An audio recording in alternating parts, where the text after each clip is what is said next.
साध संगत जी, प्रेम से कहना धन निरंकार जी। एक नई साखी के साथ स्वागत है आप सभी का आपके ही अपने चैनल पर। आज की साखी का विषय है जैसी दृष्टि वैसी सृष्टि। तो चलिए सुनते हैं आज की ये साखी। साध संगत जी, पुरानी बात है। एक बार राजा भोज की सभा में एक व्यापारी आया। राजा की दृष्टि जब उस व्यापारी पर पड़ी तो व्यापारी को देखते ही अचानक से राजा के मन में विचार आया कि कुछ ऐसा किया जाए ताकि इस व्यापारी की सारी संपत्ति छीनकर राजकोष में जमा कर दी जाए। व्यापारी जब तक वहां रहा, राजा का मन रह रहकर उसकी संपत्ति को हड़प लेने का करता। कुछ देर के बाद व्यापारी चला गया। उस व्यापारी के जाने के बाद राजा को अपने ही राज्य के एक निवासी के लिए ऐसे विचारों के आने पर बड़ा खेद होने लगा। राजा ने सोचा कि मैं तो प्रजा के साथ न्याय प्रिय रहता हूँ, फिर आज मेरे मन में ऐसा कलुषित विचार क्यों आ गया।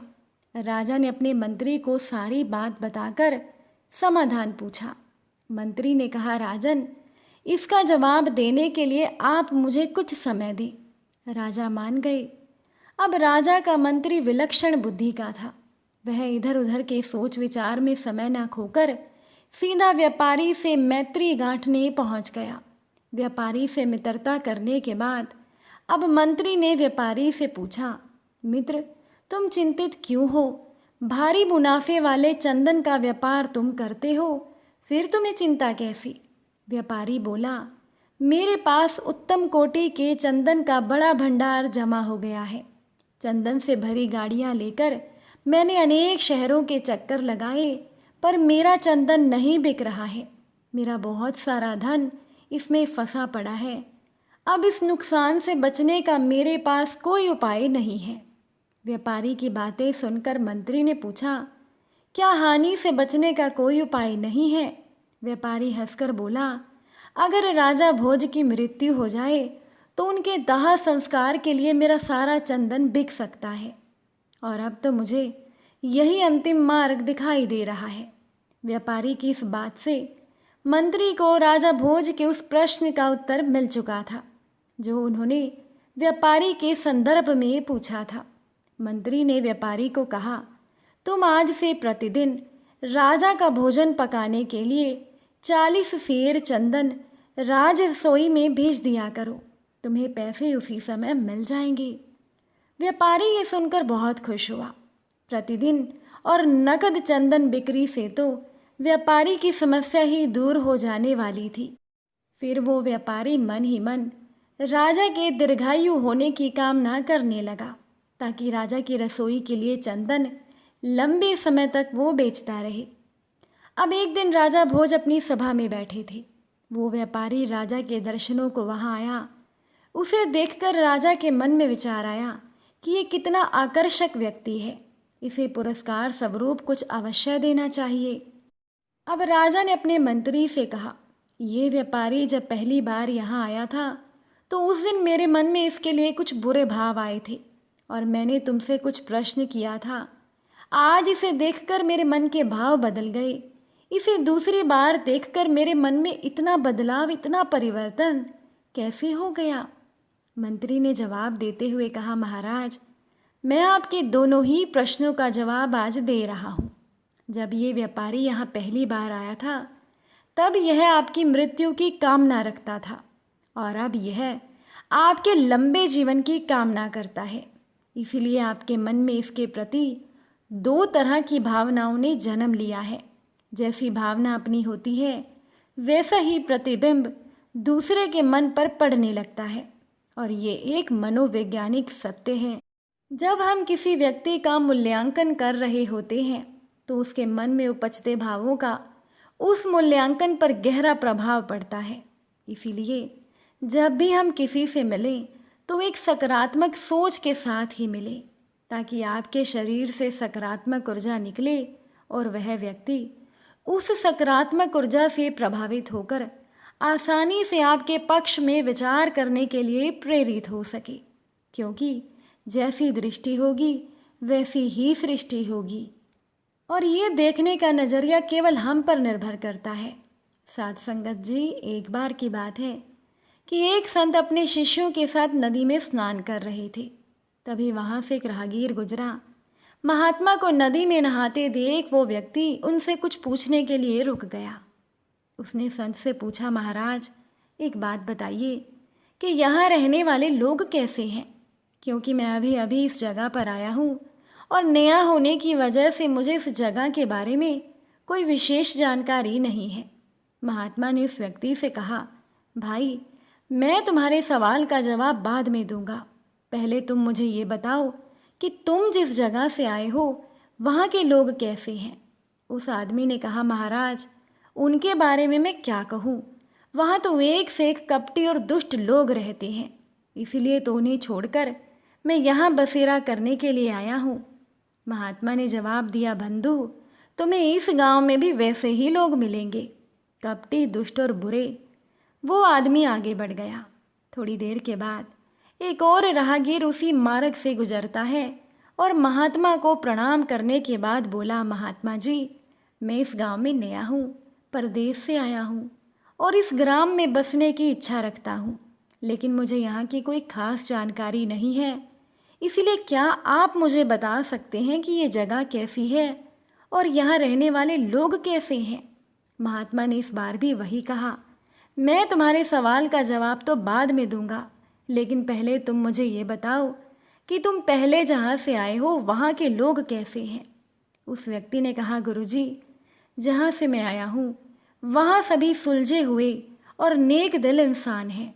मेरा वहाँ से कहीं और जाने का मन नहीं था, लेकिन व्यापार के सिलसिले में मैं इस ओर आया हूँ और यहाँ की आबो हवा भी मुझे भा गई है, इसीलिए मैंने आपसे ये सवाल पूछा है।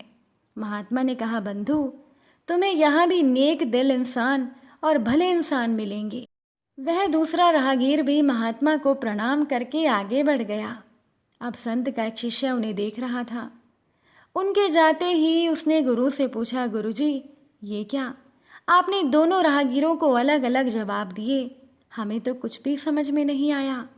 मुस्कुराकर महात्मा बोले, वत्स आम तौर पर हम अपने आसपास की चीज़ों को जैसा देखते हैं वैसा वो होती नहीं है, इसीलिए हम अपने अनुसार अपनी दृष्टि से चीज़ों को देखते हैं और ठीक उसी तरह जैसे हम हैं। अगर हम अच्छाई देखना चाहें तो हमें अच्छे लोग मिल जाएंगे, और अगर हम बुराई देखना चाहें तो हमें बुरे लोग ही मिलेंगे। ये सब देखने के नज़रिए पर निर्भर करता है।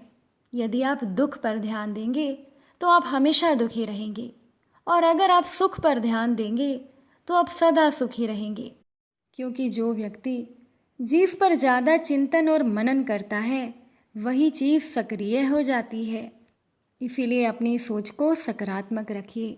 साथ संगत जी, दिल्ली के एक ऑफिस में सुजाता नाम की एक महिला काम करती थी।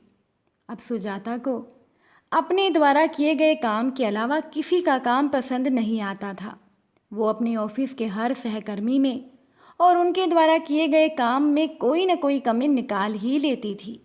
अब एक दिन जब सुजाता अपने ऑफिस में काम कर रही थी तो अचानक उसने देखा कि उसकी ऑफिस की बिल्डिंग के ठीक सामने वाली बिल्डिंग में एक महिला कपड़े सुखा रही थी। उसको देखते ही सुजाता ने अपने पास बैठे सहकर्मी से कहा, देखो तो यह महिला कितने गंदे कपड़े धोती है, और इसका घर तो देखो वो भी कितना गंदा है, और तो और जो कपड़े इसने पहने हुए हैं वो भी कितने गंदे हैं। अब सुजाता के पास बैठे सहकर्मी ने भी उसकी हाँ में हाँ मिलाई और अपना काम करने लगा। अब तो रोज जब भी वह महिला अपनी बिल्डिंग की बालकनी में कपड़े सुखाने आती तो सुजाता रोज उसमें कोई न कोई कमी निकालती और उसको और उसके आसपास की चीज़ों को गंदा कहती। कुछ दिनों तक यूं ही चलता रहा। एक दिन जब सुजाता अपने ऑफिस में बैठी उस महिला को देख ही रही थी, तभी ऑफिस का बॉस सुजाता के कैबिन में आ गया। अब सुजाता को अपने बॉस के आने का पता नहीं लगा, क्योंकि वो उस महिला को बहुत ध्यान से देख रही थी और उसमें बुराइयां निकाल रही थी। ये सभी देख बॉस ने सुजाता को टोका, सुजाता आप क्या देख रही हैं, क्या आपका मन काम में नहीं लगता। बॉस की आवाज़ सुनकर और उन्हें पास खड़ा देखकर सुजाता हैरान हो गई और अपनी सीट से उठकर बोली, कुछ नहीं सर, बस मैं तो उस सामने वाली बिल्डिंग की उस महिला को देख रही हूँ जो रोज गंदे कपड़े सुखाने अपनी बालकनी में आ जाती है। अब बॉस ने भी उस महिला को, उसकी बिल्डिंग को और उसके कपड़ों को देखा। तभी सुजाता फिर बोली, देखिए सर, अपने काम के प्रति कई लोग कितने लापरवाह होते हैं। वह महिला जो भी कपड़े धोकर सुखाती है वो गंदे ही होते हैं। उसके पहने हुए कपड़े भी गंदे हैं। उसकी बिल्डिंग तो ऐसी है जैसे बरसों से धूल मिट्टी साफ ही ना की गई हो। अब बॉस उस महिला को ध्यान से देखने लगे और मुस्कुराने लगे। सुजाता को ये कुछ अजीब लगा। उससे रहा नहीं गया। उसने अपने बॉस को पूछा, सर, आप इस महिला को देखकर मुस्कुरा क्यों रहे हैं? मेरी तो आज तक ये समझ में नहीं आया कि ये महिला इतनी गंदी कैसे रह लेती है। सुजाता के पूछने पर बॉस मुस्कुराते हुए बोले, आपके इन प्रश्नों का उत्तर मैं कल दूंगा। कल जब आप इस महिला को कपड़े सुखाते हुए देखें तो मुझे बुला लेना। इतना कहकर बॉस चले गए। सुजाता अब भी सोच रही थी कि बॉस आखिर क्यों मुस्कुरा रहे थे। अगला दिन आया। रोज की तरह सुजाता अपने ऑफिस में काम करने आई। अब जैसे ही वह महिला कपड़े सुखाने अपनी बालकनी में आई तो सुजाता की नज़र उस पर पड़ी। अब उस महिला को देखकर सुजाता हैरान हो गई। कहने लगी, अरे ये क्या, ये महिला तो आज कितने साफ कपड़े सुखा रही है। तभी सुजाता की नज़र उस महिला के पहने हुए कपड़ों पर और उसकी बिल्डिंग पर गई। सुजाता के मुंह से अचानक निकला, अरे आज तो ये कितने साफ कपड़े पहने हुए हैं और इसकी बिल्डिंग भी कितनी साफ नजर आ रही है, जैसे कल रात ही पेंट कराया गया हो। उसने तुरंत बॉस को बुलाया और सभी बातें बताते हुए हैरान होकर पूछने लगी, सर, आप आज मेरे प्रश्न का उत्तर देने वाले थे, लेकिन सर आज तो सब साफ हो गया है। आखिर ये कैसे हुआ होगा? बॉस मुस्कुराए और बोले, ये महिला रोज साफ कपड़े ही सुखाती है। इसके पहने हुए कपड़े भी कभी गंदे नहीं होते। और तो और इसकी बिल्डिंग पर भी पेंट बहुत दिनों से नया ही है। बस कल शाम आपके जाने के बाद मैंने सामने का शीशा जिससे आप उसको देखती हैं उस पर बहुत धूल लगी हुई थी। उस शीशे को मैंने अच्छे से साफ करा दिया है। ये बात सुनकर सुजाता भी मुस्कुराने लगी और उसे अपनी गलती का एहसास हुआ। साथ संगत जी, हो सकता है इस सुजाता वाली कहानी का मज़ेदार अंत पढ़कर आपके चेहरे पर भी मुस्कुराहट आ गई हो, लेकिन ये कहानी हमें बहुत कुछ सिखा देती है। ये दुनिया, इस दुनिया के सभी लोग और इस दुनिया की सभी वस्तुएं हमें वैसी ही दिखाई देती हैं जैसे दृष्टिकोण से हम उनको देखते हैं। अर्थात आप जिस रंग का चश्मा पहनेंगे ये दुनिया भी आपको उसी रंग की दिखाई देगी। अगर आप धूल लगे हुए चश्मे से देखेंगे तो ये दुनिया आपको गंदी नजर आएगी। बहुत से लोग तो इतने नकारात्मक दृष्टिकोण के होते हैं कि उन्हें दुनिया के हर इंसान और हर वस्तु में कोई ना कोई कमी नजर आने ही लगती है। साथ संगत जी, सभी लोगों में कुछ अच्छाइयाँ ज़रूर होती हैं। क्यों ना हम सभी लोगों की उन अच्छाइयों की तरफ अपना ध्यान दें। यदि आप ऐसा कर पाते हैं तो खुद को हमेशा सकारात्मक रखने के अलावा आप बहुत सी समस्याओं से बचे रहेंगे। लेकिन यदि आप में केवल किसी की बुराई देखने की ही आदत है तो आज आप अपनी इस आदत को बदलिए और सामने वाले में अच्छाई ढूंढने की कोशिश कीजिए।